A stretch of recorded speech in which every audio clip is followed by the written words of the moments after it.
1985లో first time నేను కలవడం జరిగింది ముద్రగడ పద్మనాభం గారిని. ఉత్తర కచ్చి ఉద్యమంలో ఈ రోజు మంత్రిగా ఉన్నటువంటి బత్తు దుర్గేష్ గారు నేను వెళ్ళి వారిని పలకరించి వచ్చే ఉండేవాళ్ళం.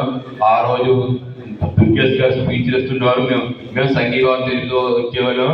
అదే విధంగా నేను జిల్లా యువజన కాంగ్రెస్ అధ్యక్షుడిగా పాదయాత్ర చేస్తే ఆ ప్రతిపాడు నియోజకవర్గంలో ప్రతి చోట మాకు నీరాలను పెట్టారంటే పద్మనాభం గారు చేసినటువంటి ఏర్పాట్లు ఏనాటికి మేము మర్చిపోలేము. అదేవిధంగా ఆ పాదయాత్ర ముగింపు సభని అన్నవరంలో వారే బహిరంగ సభ పెట్టించారు.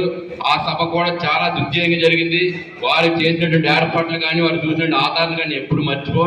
1996లో మేము కలకట్టా ప్లేనరీకి వెళ్ళినప్పుడు వారి నాయకత్వం వెళ్ళాను.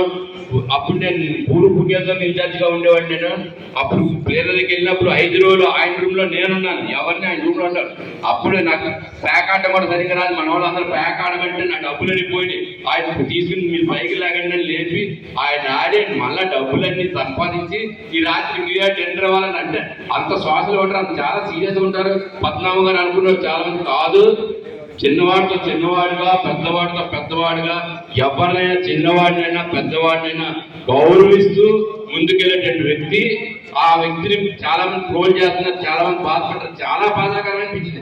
ఎందుకంటే ఆయన త్యాగం చేయాలి, జాతి కోసం త్యాగం చేసిన మహానాయకుడైనా ఎవరైనా ఉంటే రాజకీయాల్లో ఒక కులానికి మనం ముద్రేసుకుంటే మన జీవితం ఏమవుతుందని ఆలోచించే రోజుల్లో ప్రతి నాయకుడు, రాజకీయ నాయకుడు అదే విధంగా ఆలోచించి, కానీ నా జీవితం ఏమవుతుంది, నా రాజకీయ భవిష్యత్తు ఏమవుతుందని ఆలోచించకుండా మన జాతి కోసం త్యాగం చేసినటువంటి వ్యక్తి, ఆర్థికంగా పాడైనటువంటి వ్యక్తి. ఈ రోజు ఎవరైతే ట్రోల్ చేస్తున్న కుర్రోళ్ళకి తెలియదు, మీకు చెప్తున్నాను.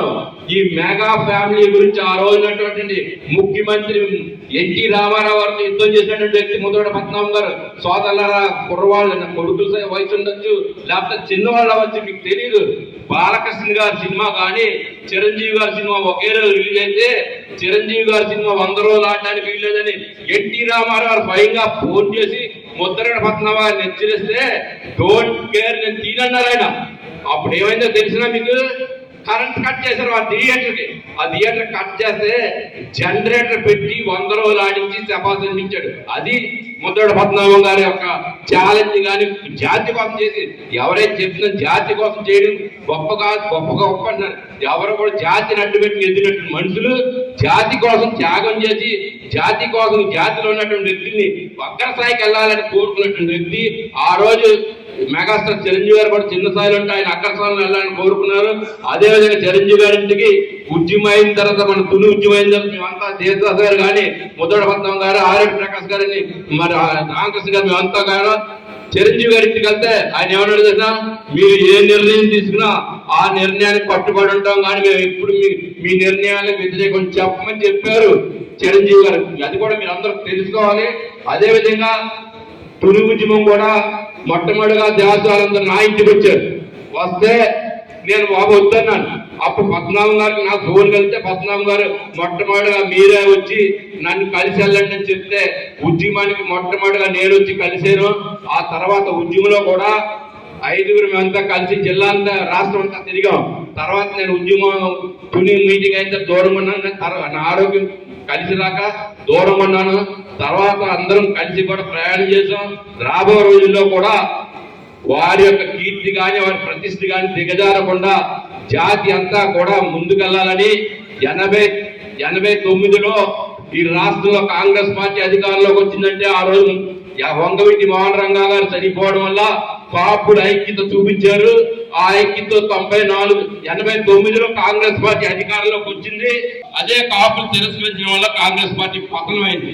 94లో ముద్రగడ పద్మనాభం గారి ఉద్యమంతో కాపులు మళ్ళా విడిపోవడంతో మళ్ళా తెలుగుదేశం పార్టీ అధికారంలోకి వచ్చింది. కానీ ఎక్కడా కూడా ఈ జాతికి ఎప్పుడు కూడా అన్యాయం జరుగుతూనే వచ్చింది.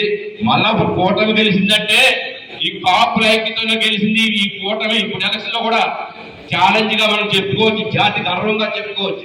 అటువంటి కూటమిలో కాపుల ఐక్యతలో గెలిచింది. అయినా కానీ ఇప్పుడు కూడా కాపులకి స్టేట్మెంట్ ఇచ్చుకునే విధంగా, కాపులు విమర్శించుకునే విధంగా 2 పార్టీలు కూడా తోచునే చాలా దౌర్భాగ్యం.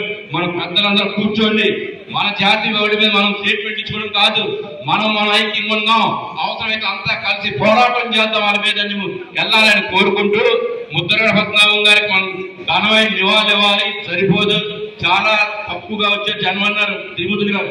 నేను ఎక్కిపోతుంది తిరుమతులు గారు. ముద్రగడ పద్మనాభం గారి సంతాప సభ అంటే కాకినాడ అంతా కప్పెట్టేస్తారేమో అనుకుని వచ్చాను నేను కూడా. చాలా బాధాకరమైన విషయం. ముద్రగడ పద్మనాభం గారికి ఘనమైన నివాళులు ఇవ్వాలంటే విజయవాడలో త్రిమూర్తులు గారు చేస్తా ఉన్నారు. వారికి అందరూ సహకరించండి. రాష్ట్రం నలుమూలలో కూడా అక్కడ అటెండ్ అయ్యేటట్టు ఉండాలి. మనం అంటే ఏంటో, మన సత్తా ఏంటో కూడా ఆయన ద్వారా ఆయన ఆత్మ సాధించాలంటే మనం చూపించాలి. ఈ రాష్ట్ర ప్రభుత్వాలు కానీ మన జాతులన్నింటికి మన జాతి ఐక్యత చూపించాలని కోరుతూ, అదేవిధంగా మన చింతామోహన్ గారు ఇక్కడ నుంచి స్టేట్మెంట్ ఇచ్చారు. హరిజనులు కానీ ఎస్సీలు కానీ కాపులు కానీ కలిసి ముందుకెళ్తే కాపులు ముఖ్యమంత్రి చేస్తా ఉన్నారు. దానికి కూడా స్వాగతిద్దాం అందరం. కాపులు ముఖ్యమంత్రి అయితే అందరం స్వాగతిద్దాం, తప్పులేదు, కాపులు బలపరుచుకుందామని శ్రీమూర్తులు గారు చెప్పారు. ఈ పార్టీలో చెప్పారు. వైఎస్ఆర్ పార్టీలో కాపు వాడు ముఖ్యమంత్రి అయితే నేను స్వాగతిస్తాను, సపోర్ట్ చేస్తాను. దానికి కూడా మనం అందరం సపోర్ట్ చేసి ఎవరినో మోయెత్తుకుని దయచేసి మనం మోసుకుందాం, మనం ముందుకెళ్దాం. శ్రీమూర్తులు గారు మరి 94 ఇండిపెండెంట్ చేస్తే ఆయన తెలియదు. నేను తోట సర్వేశ్వరరావు గారు ఆ గ్రామాలన్నీ తిరిగి ఆ రోజుల్లో పుట్టిందో త్రిమూర్తులు గారికి. అంటే ఎక్కడున్నా మనవాడు కాదండి, మనవాడు గెలిపించుకోండి. ఇద్దరు మనవాడు పోటీ చేస్తే అందులో ఈ జాతికి ఉపయోగపడేవాడు ఎవడో చూసిన అతన్ని సపోర్ట్ చేయండి దయచేసి. ఎవరికో తొత్తులుగా బతికేటువంటి వ్యక్తుల్ని సపోర్ట్ చేయడానికి కోరుతూ, నిజంగా తొత్తులుగా బతకద్దు. ముద్రగడ పద్మనాభం గారిని మనం ఆదర్శంగా తీసుకుని వారి ధైర్య సాహసాలతో ముందుకెళ్లాలని కోరుతూ, వారి ఆత్మ శాంతి కూడా కలగాలని కోరుతూ ఈ అవకాశం ఇచ్చిన దాసు గారికి కృతజ్ఞతలు.